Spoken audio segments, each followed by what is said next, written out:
Père, donnez-leur près de vous la paix et la lumière, l'éternel repos. Vous les avez choisis de toute éternité. En votre Fils Jésus, vous les avez aimés. Père, donnez-leur près de vous la paix et la lumière, l'éternel repos. Notre Père qui est aux cieux, que ton nom soit sanctifié, que ton règne vienne, que ta volonté soit faite sur la terre comme au ciel. Donne-nous aujourd'hui notre pain de ce jour. Pardonne-nous nos offenses comme nous pardonnons aussi à ceux qui nous ont offensés. Et ne nous soumets pas à la tentation, mais délivre-nous du mal. Amen. Je vous salue Marie, pleine de grâce. Le Seigneur est avec vous. Vous êtes bénie entre toutes les femmes et Jésus, le fruit de vos entrailles, est béni. Sainte Marie, Mère de Dieu, priez pour nos pauvres pécheurs, maintenant et à l'heure de notre mort. Amen. Gloire au Père, au Fils et au Saint-Esprit, comme il a été au commencement, maintenant et toujours, dans les siècles des siècles. Amen. Bonne anniversaire pour ma fille. Alors, c'est tout le monde qui est content aujourd'hui. Pour que maintenant, Aminata de la main, il va content. Moussoukourouning. Admiratif à Ferfin de Kamano, quand je pense à lui, je me souviens surtout le fait qu'il a agrandi, je crois, nos cercles d'amitié, en ce sens qu'il était entouré de tellement de personnes et il était tellement sympathique que même les amis qu'ils avaient devenaient des amis entre eux par la force de caractère que le tonton Kamano avait. Il était de nature très modeste, comme vous savez. Il habitait dans un endroit au centre-ville de Washington. Et pourtant, c'était le lieu de rencontre de beaucoup de personnes. Ce n'est pas... Et de rencontrer des gens de pratiquement tous les niveaux sociaux, de tous les pays, particulièrement africains. C'était pas quelque chose d'extraordinaire de se retrouver dans le salon de tonton Kamano avec un ambassadeur d'un pays, avec un ami sénégalais, avec des personnes d'origine américaine. Incidemment d'ailleurs, il était le papa affectif d'un ami que je connaissais particulièrement, un Américain avec lequel j'avais été à l'université, dont la maman avait confié ce jeune homme à Kamano avant de mourir, parce qu'elle trouvait que Kamano lui aurait offert, si vous voulez, comment on dit, guidance,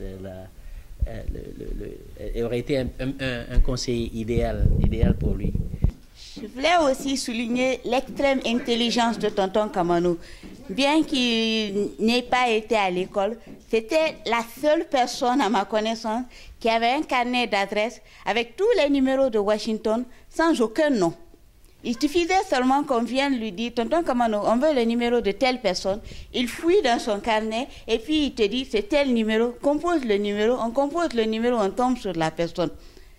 Il était le seul à pouvoir faire ça. Aucun homme d'aucune grande université, je pense, n'aurait pu faire ça. Et comme tonton Nabi l'a dit, s'il avait été à l'école, je crois qu'il aurait dirigé beaucoup de gens à Washington.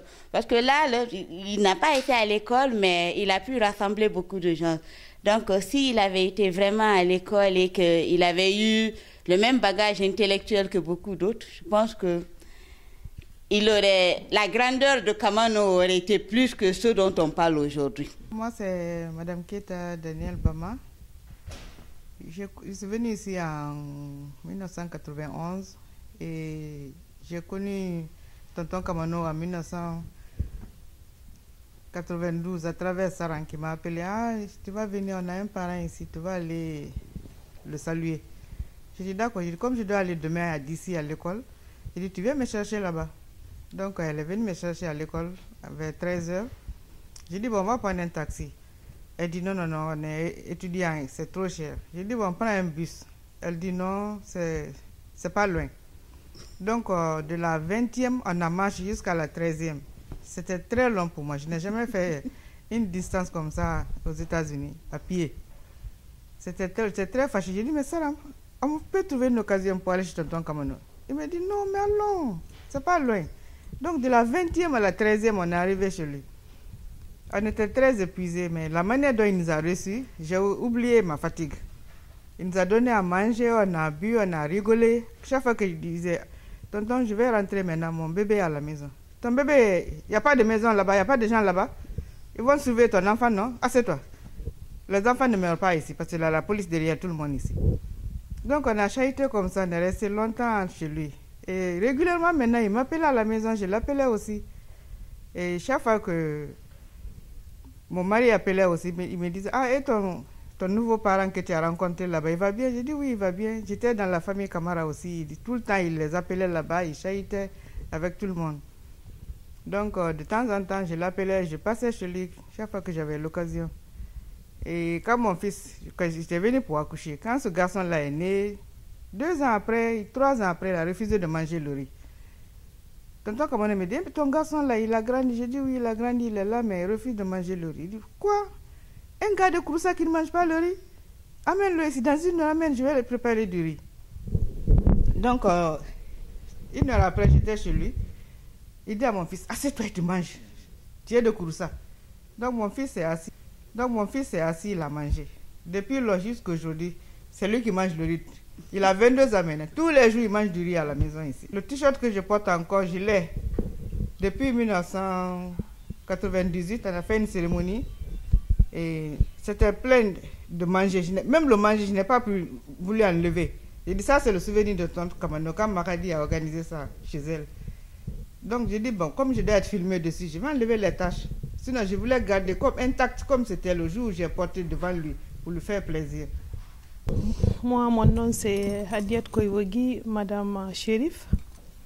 Quand je suis venue à Washington, il y a un de mes cousins qui me dit, il y a un parent ici à DC qui est là pour tous les Guinéens, qui est là pour tout le monde. Il m'a donné le numéro de tonton Kamano. Je l'ai appelé. Quand je l'ai appelé, je me suis présentée à lui. Je lui ai dit le nom de mon papa. Il me dit, oui, je me rappelle bien de ton papa. Il était jeune dans la famille Béavogi à Gekedou. Il s'habillait bien tout le temps en culotte. Il faut tout faire pour venir tout de suite. Tu viens tout de suite. J'ai dit, tonton, je suis loin, je suis dans le Maryland.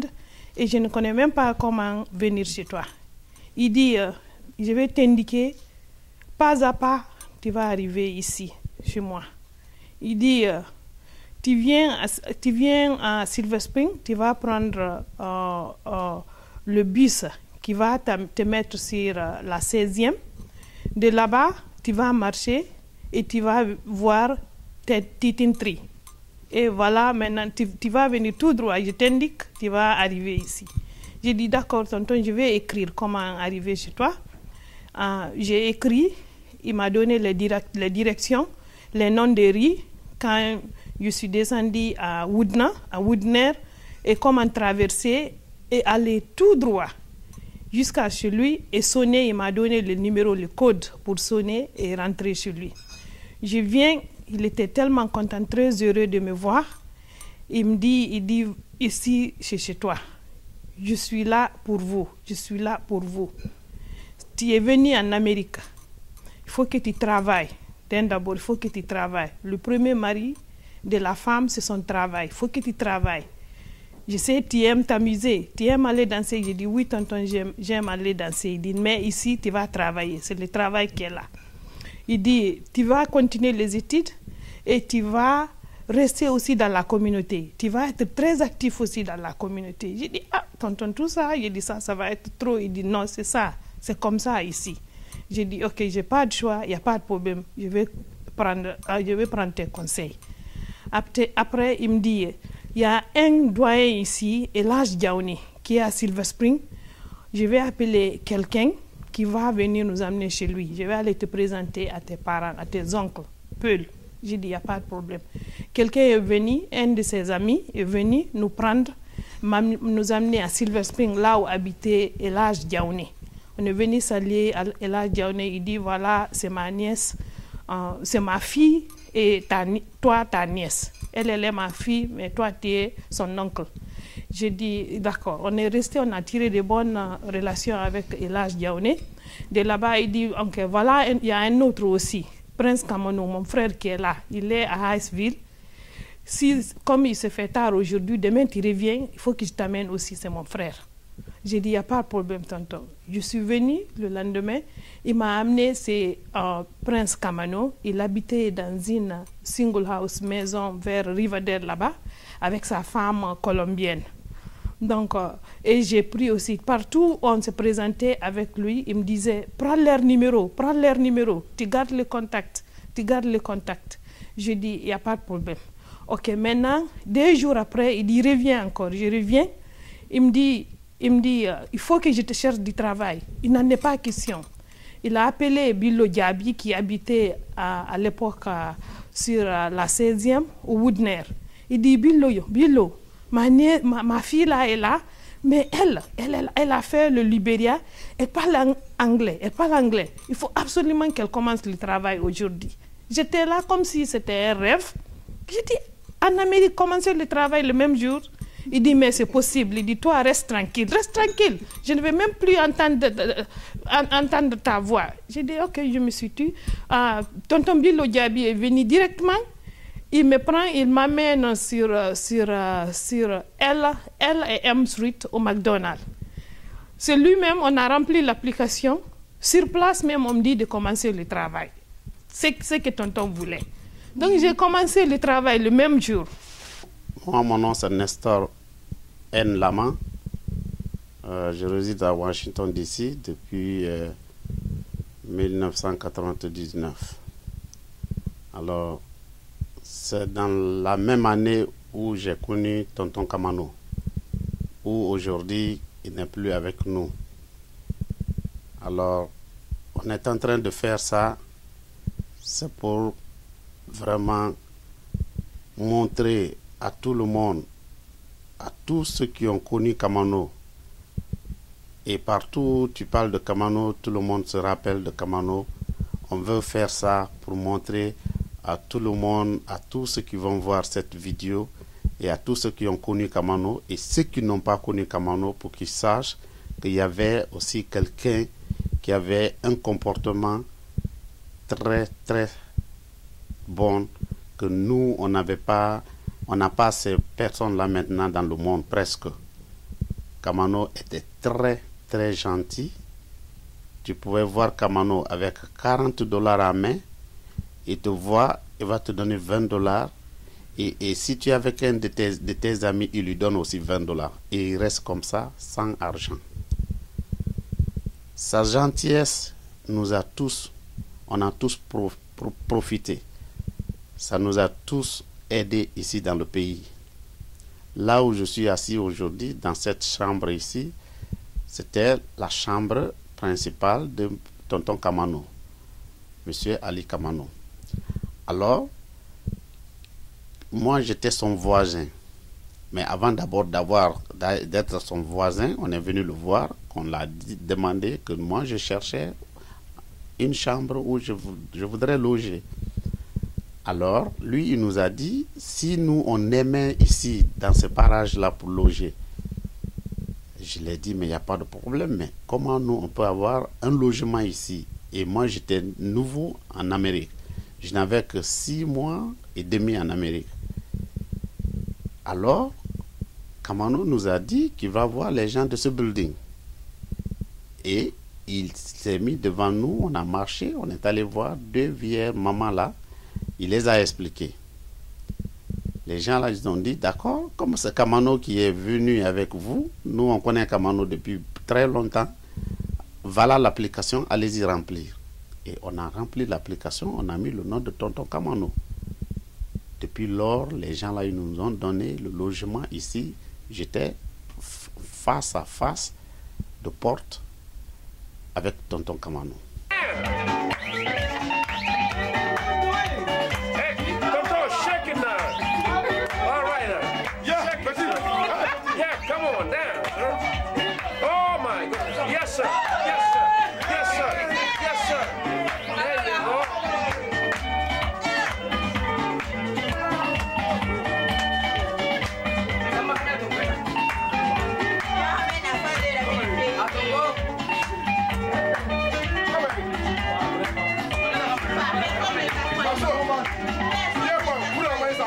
Ma femme, il va